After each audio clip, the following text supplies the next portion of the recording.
Welcome to the February edition of Inside the Dragons. Today's edition is being brought to you from our administrative offices, where our leadership team is working collaboratively on various projects. In this particular edition of Inside the Dragons, you will see 4 segments. The first one is going to be sharing with you our sellout program, which is run by the leadership class at the high school. This year, this is the 4th time that we've done this, and this year our students raised over $7,000 total for soldiers so that they have minutes to communicate with their families. This is an exciting opportunity and one that really shows how much our students care and really take into account giving back. The second segment is on powerlifting. This is our boys and girls powerlifting program, which really continues to grow and grow in Lake Orion. And the amazing thing is that our kids get up and practice at 5:45 in the morning. With so much success that they've had, the powerlifting program has truly grown over the years. The third segment is on something called Schools to Watch. Oakview Middle School is one of our schools to watch, recognized nationally as a school that is very important as a middle school. This year we will be having a visit where the program directors will be coming to see various aspects of the programs. And finally, this is the time of year that we award our Teachers of the Year. This is a program that is run by the county, where we recognize and honor exceptional teaching. In fact, we had one teacher, Scott Maxfield from Orion Oaks, who was being honored this last week by WNIC for the Dunkin' Donuts Award for Teacher of the Year. Please enjoy our show.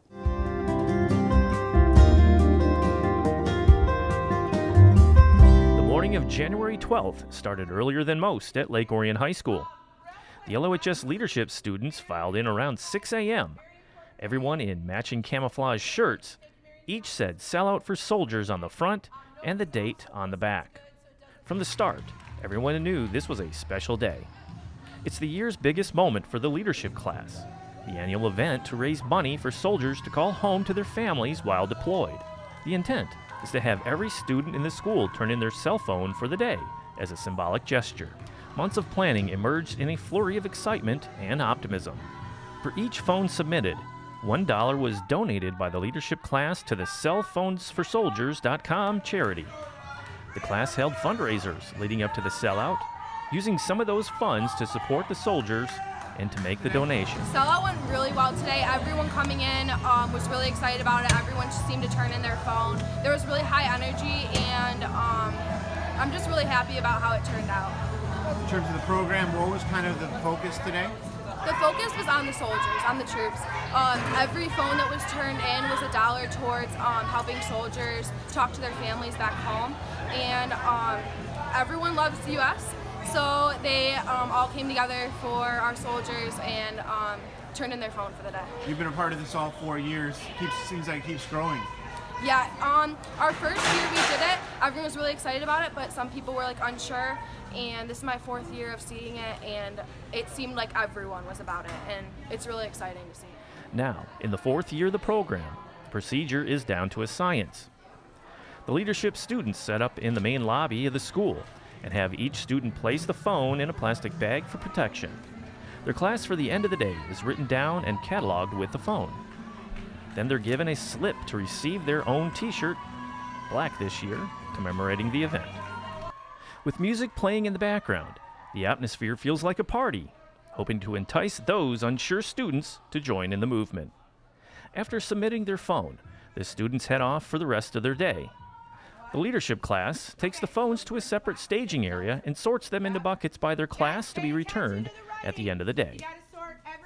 After 4 years, the system is familiar. The students trust that nothing will happen to their phones. That led to 86% of the students in the school that day turning in their phones, an especially impressive number given the impending weather that Friday. My great. The fact that it is currently 7:45 a.m. and we've got the main entry of Lake Orion High School clear, and I think we had an excellent turnout, and now we just get to sort 2,000 cones. It seemed like there was a lot of energy, a lot of kids were willing to do it and move in and everything. I mean, what was the kind of the thing that stood out to you the most? Well, the thing that stood out to me the most this year is this is year 4 for us, so every kid in the building has now participated in Sellout, and so it's a really neat thing for the freshmen who are new to the building this year to kind of get enveloped into the spirit of Lake Orion High School and the spirit of Sellout. Our seniors started it 4 years ago when they were freshmen, and now they've gone through 4 years, and every kid in the building now knows what Sellout is. With the media attending and sharing the unique event, the possibility for Sellout to expand in future years continues. Schools from across the state and beyond are taking notice and inquiring, hoping to replicate the program. Once again, Lake Orion is on the cutting edge.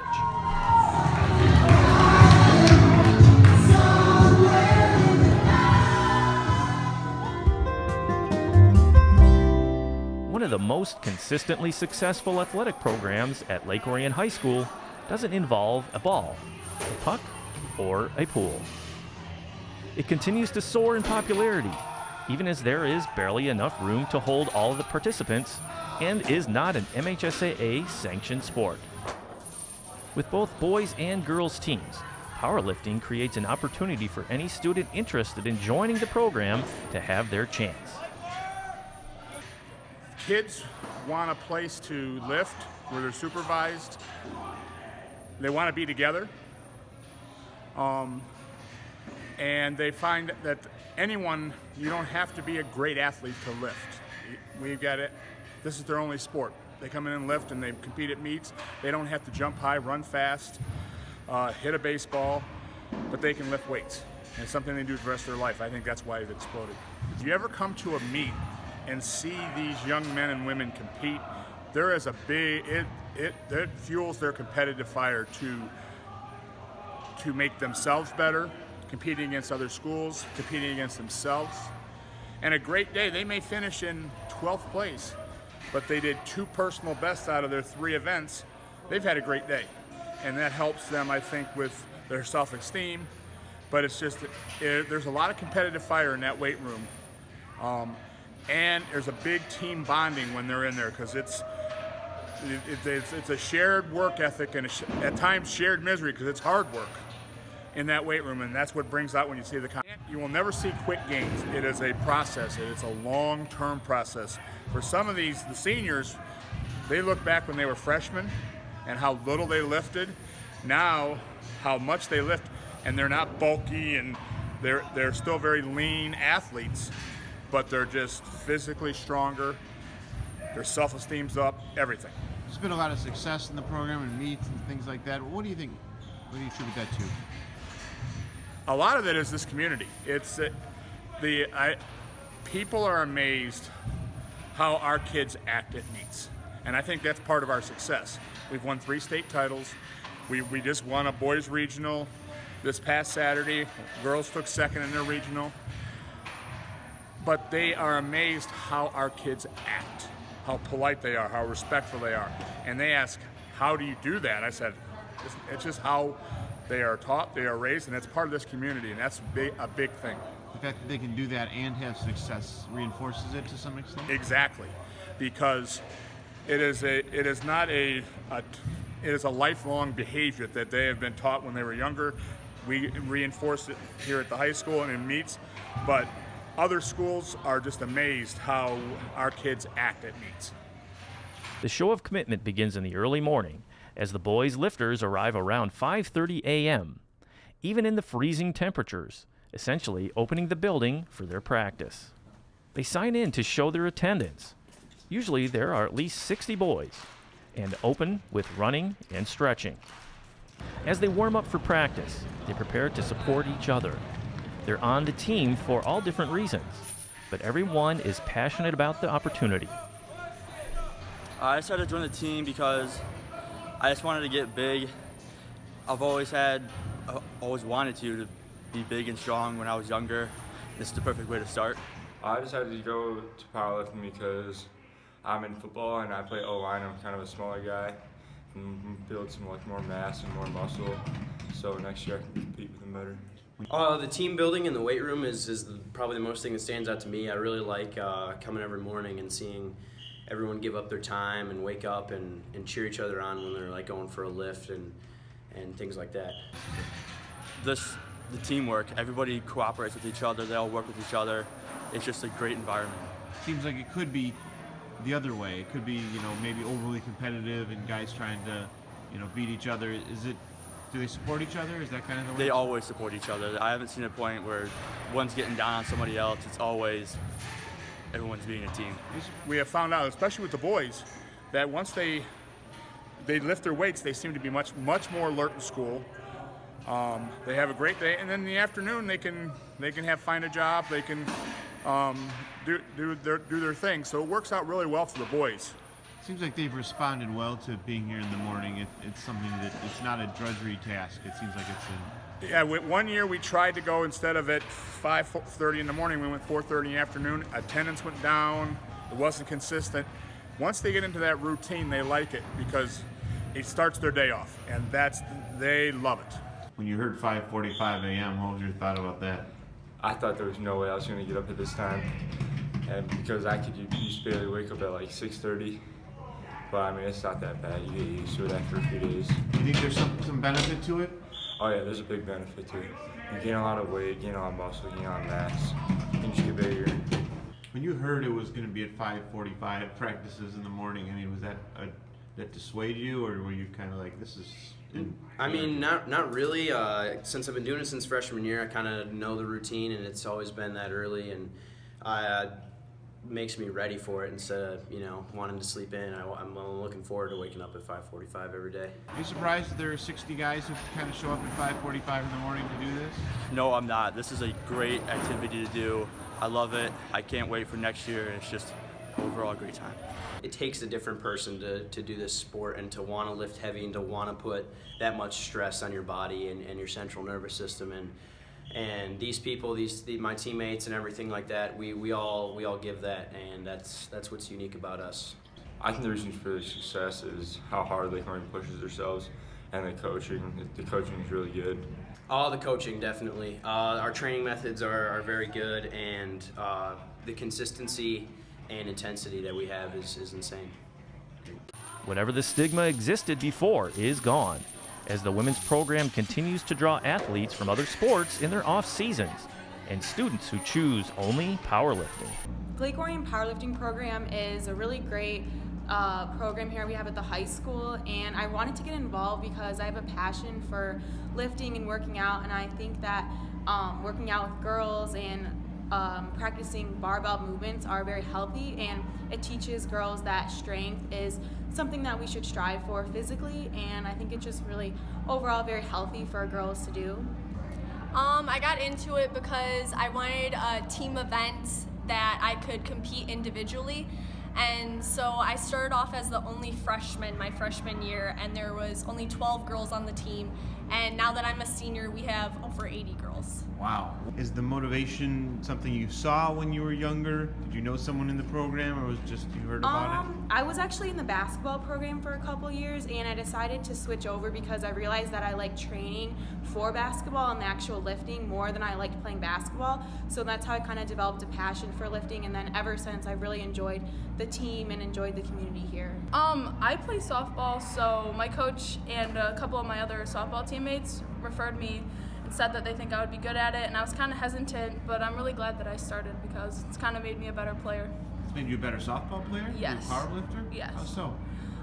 Well, you're lifting weights, so you're gaining muscle, and then, for example, like when I go to hit now, I just have more power behind the ball, so it can help you with all the other sports too, because you're working out and then you're toning. So. And why is it so large now? When I started, it wasn't known about as much, and so people didn't know what to expect when they came in, but we've done a really great job of telling people about it and explaining what it is, and so lots of girls want to get involved. It's only like 30 girls, so going from like this from that to this, it's amazing. And what is the benefit of having so many? You have a better chance of like placing in the top 3, and that's where you get the most points. So the more lifters you have going, the higher chance of getting a higher place, and then your place points come to your team points. Compete in 3 lifts. You get 3 attempts at each lift, so we start off with squat, and then we bench, and then we deadlift, and the winner is the girl that has the highest total in each weight class. And I really like competing because it's really fun to push yourself, and cheering on for our teammates is also really great too. In terms of the competitions, and as you go through them, is there like a lot of rallying? I mean, it seems like that's something where the energy would help your adrenaline, right? Yeah, like we can usually lift a lot more in competition just because it's so high energy, the adrenaline's flowing, you're competing against other people. It's a really fun time, and I love being able to push myself. The overall program had 8 lifters 13 years ago, and now have over 150 participating this season. In mid-January at the North Branch Regional, the men won their division. The varsity women finished second, and the JV women finished third. The future of both programs is bright. I have done CrossFit and lifting on my own and have really enjoyed it. And then a friend of mine was coaching the boys team and talked me into getting involved with the girls team. And I've stuck with it because it's a lot of fun to see our girls get stronger and feel more empowered and feel more confident in themselves. The last 3 years, it sounds like the numbers have just exploded in terms of how many girls. Why do you think they're so interested? I think it's a couple of things. I think that we've had a fair amount of success as a team over the last 3 years, and so I think word gets around the school that way. It's a sport that attracts all grades, all shapes and sizes. You don't have to have a ton of natural athletic ability to be able to move a barbell, and I think culturally we're definitely moving in the direction of valuing women as being strong. CrossFit's becoming a bigger sport, which brings a lot of our girls in from that. So I think it's a number of reasons. In terms of the competitiveness and when they're involved in competitions and stuff, why do you think the success has come so frequently?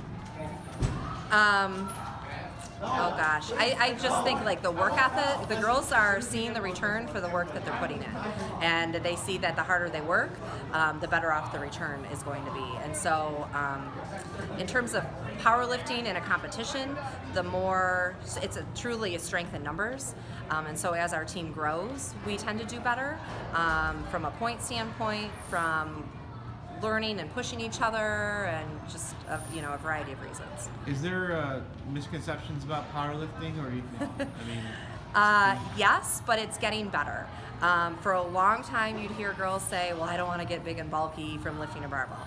You would have to drastically change your lifestyle in order to get big and bulky, and I think they're starting to realize that.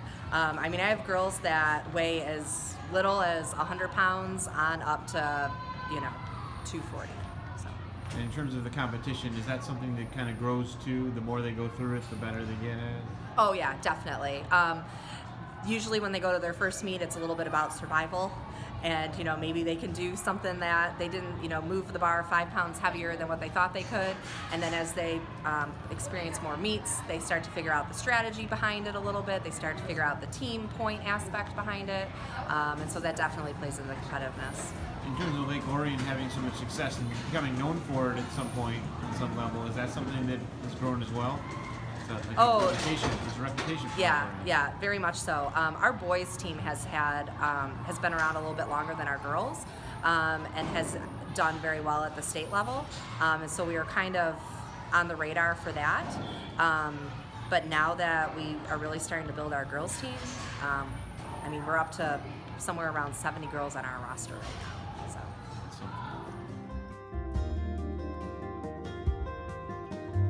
When Oakview Middle School opened its doors in 2002, it was considered a state-of-the-art facility. Lake Orion Community Schools had a gem of a physical building. Soon after, the efficiency and exciting learning environment matched that standard. The Schools to Watch program emerged a few years later, and Oakview was an ideal candidate for the honor, becoming one of the first 2 recipients in 2006, and then earning it again in 2010 and 2014. So Schools to Watch is based on an effort that started around the end of the 1990s when educators were beginning to look at junior highs and saying these really aren't working for young adolescents, and so the National Forum to Accelerate Middle Grades Reform was established, and they wrote a rubric of that has 4 basic areas: academic excellence, developmentally responsiveness, social equity, and organizational structures. And so we use the rubric then to evaluate schools to see if they're designated as a schools to watch. So once the National Forum had the rubric, they thought, well, we should go out and look for schools like this. And so they spent a couple years having schools apply and looking at schools, and then they selected 4.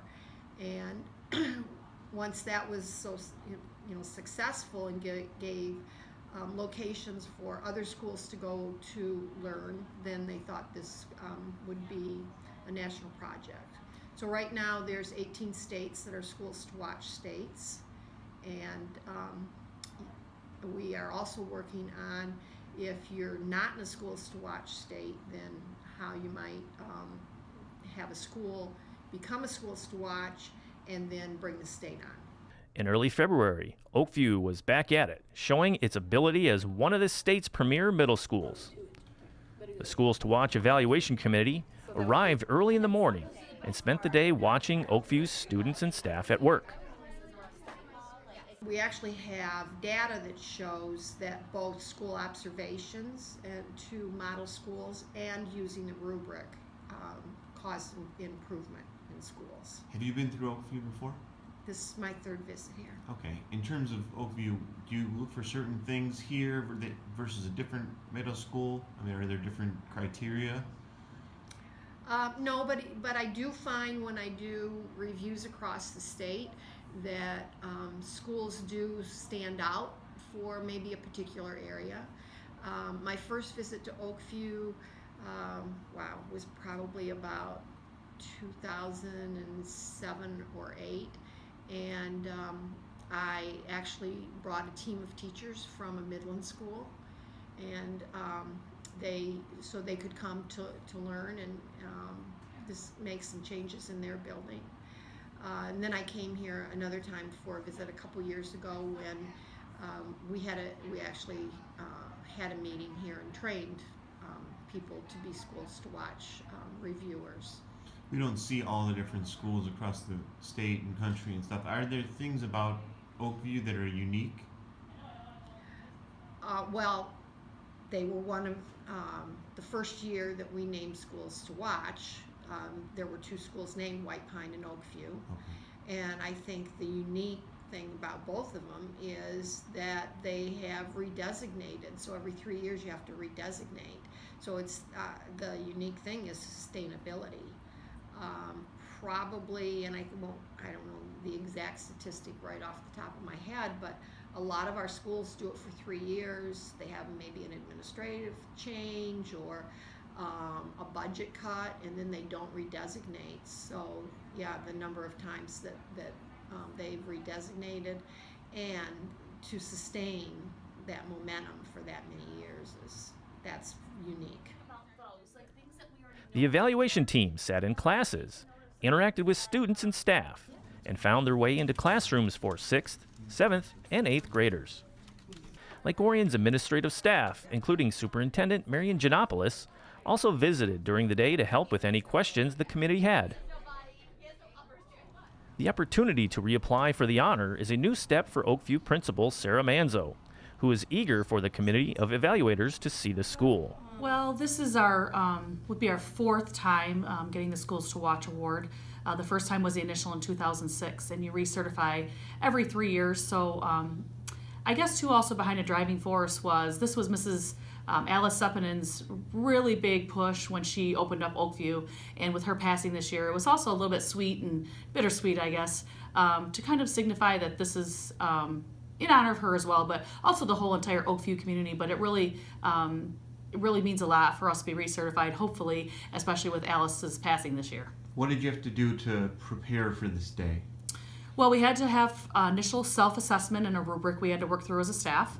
And then we had to fill out an entire application process reflecting on some pretty large questions and processes in our building. And then we had to earn a visit, which we do have going on. And then with our visit, we had to schedule an entire day for folks from around the county to come in and visit Oakview and just see how we live everyday life. They walk around, they go in and out of classrooms, they talk to students. We've, told the kids that we have some important visitors coming today, and they're ready for them. They said, "Are the visitors here today, Mrs. Manzo?" So they're ready, and we talked about just introducing yourself with a positive attitude and a smile, and just welcoming them to Oakview. Assuming you gain this designation again, what does it mean for Oakview? I think this designation really, it just shows what a special place we are. The Schools to Watch really does just focus on the middle level, and the middle level is a very different beast. So I think that really means a lot to our staff as far as how we focus on the whole child and really deal with the social emotional piece as well. That's really significant in the life of a middle school student and just the success of the middle school in general.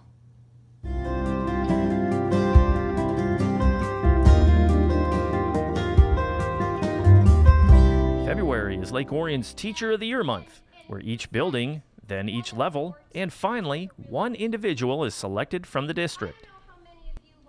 It's an extended process that began with nominations from parents, students, and other staff members in early January, and is evaluated by committees at the building level to choose each representative.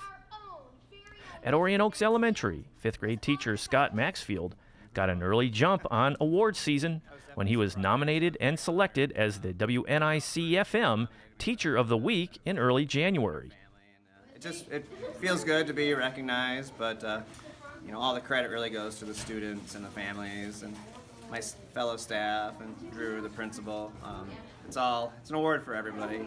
It's nice to obviously be recognized, but it's all part of what we do, and I'm happy to help. The contest was sponsored by Duncan Detroit, which brought him a gift basket, some donuts for the Orion Oaks staff, and a plaque. That happened to be the morning of an all-school assembly, and teacher Jessica Legros made sure the whole school recognized him. Our very own Mr. Maxfield was honored by the radio station as Teacher.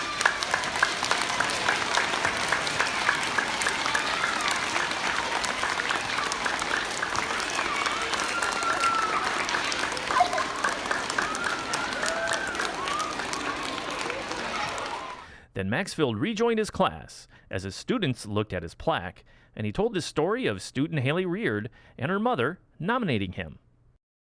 When you heard about this, the nomination, the award? I was definitely surprised. I was very honored. I didn't know at first who nominated me, but I found out that it was Haley and her family, and it feels good to be recognized. After 19 years at Orion Oaks, Maxfield has become part of the fabric of the school. Scott has this unique ability to use a sense of humor to build a relationship with just about anyone. Through the transitions this year and with a new group of kids, he has made people laugh. He has used that to build this connection and just makes himself very approachable. Kids I've seen in the halls in his classrooms that go over the top to want to be around Scott, and he just has this infectious personality that is such a huge benefit to our school and to the district.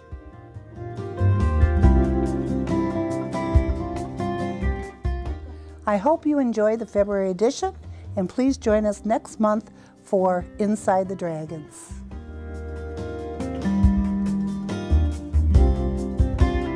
Inside the Dragons is produced monthly by the Lake Orion Community Schools in partnership with Orion Neighborhood Television. For up-to-date news and information about the Lake Orion School District, visit our website at lakeorion.k12.mi.us and watch us on Comcast Educational Access Channel 22 and AT&T UVerse Channel 99.